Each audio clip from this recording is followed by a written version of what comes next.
सूत्रों के मुताबिक केरल निकाय चुनाव में बीजेपी ने तिरुवनंतपुरम में महत्वपूर्ण बढ़त हासिल की है, जो शशि थरूर का गढ़ माना जाता है। इस चुनाव में लेफ्ट डेमोक्रेटिक फ्रंट को बड़ा नुकसान हुआ है, वहीं कांग्रेस को भी झटका लगा है। नतीजों ने राज्य के राजनीतिक समीकरणों में बदलाव के संकेत दिए हैं। बीजेपी की इस जीत ने राजनीतिक पंडितों को सोचने पर मजबूर कर दिया है। श्रीनगर के बाहरी इलाकों सौरा, अहमदनगर, नौगाम और साउथ कश्मीर के अन्य इलाकों में चले ऑपरेशंस में संदिग्धों को पूछताछ के लिए थाने बुलाया गया था। स्थानीय पुलिस यूनिट्स ने अन्य सुरक्षा एजेंसियों के साथ मिलकर संभावित आतंकी सपोर्ट नेटवर्क को खत्म करने के लिए रात के अंधेरे में खुफिया जानकारी के आधार पर ये एहतियाती कदम उठाए गए हैं। बिहार की सियासत में असदुद्दीन ओवैसी ने दोबारा से 5 सीटें जीतकर अपना लोहा मनवाया, लेकिन अब उनकी ही पार्टी के विधायक मुख्यमंत्री नीतीश कुमार की तारीफ करने लगे हैं। एआईएमआईएम के नवनिर्वाचित 5 विधायकों में से 3 विधायकों ने सोमवार को पटना में मुख्यमंत्री नीतीश कुमार से मुलाकात की। इसके बाद ओवैसी के विधायक मुर्शीद आलम ने नीतीश कुमार को अपना राजनीतिक गुरु बताया। सवाल उठने लगे हैं कि क्या फिर एआईएमआईएम के साथ सियासी खेला होगा।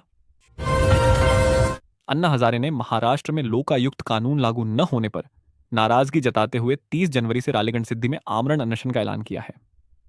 2022 में किए गए वादों के बावजूद कानून अब तक लागू नहीं हुआ।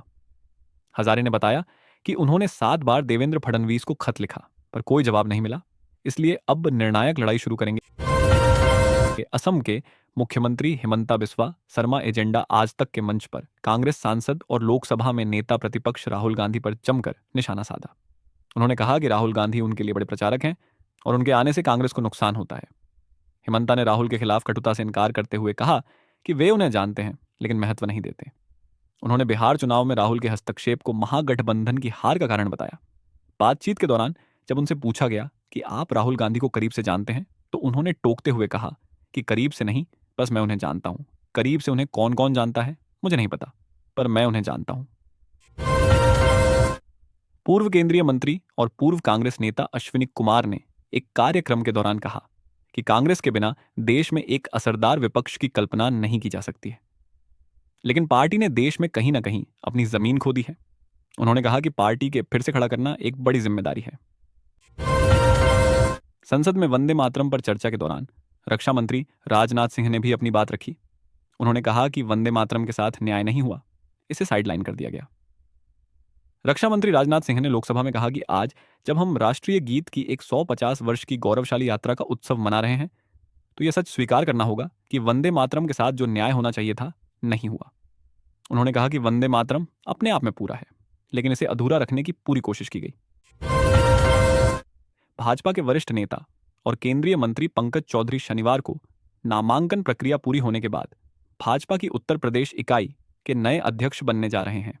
किसी अन्य उम्मीदवार के न होने से उनका निर्विरोध चुना जाना लगभग सुनिश्चित हो चुका है। रविवार को इसकी औपचारिक घोषणा होगी। चौधरी भाजपा के प्रदेश अध्यक्ष के रूप में वरिष्ठ नेता चौधरी भूपेंद्र सिंह का स्थान लेंगे।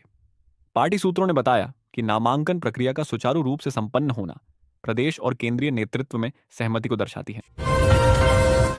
संसद का शीतकालीन सत्र जारी है।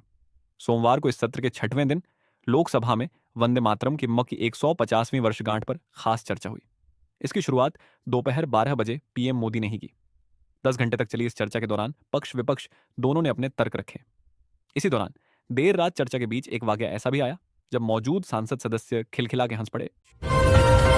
बांग्लादेश चुनाव आयोग ने घोषणा की है कि देश में राष्ट्रीय चुनाव 12 फरवरी को होंगे।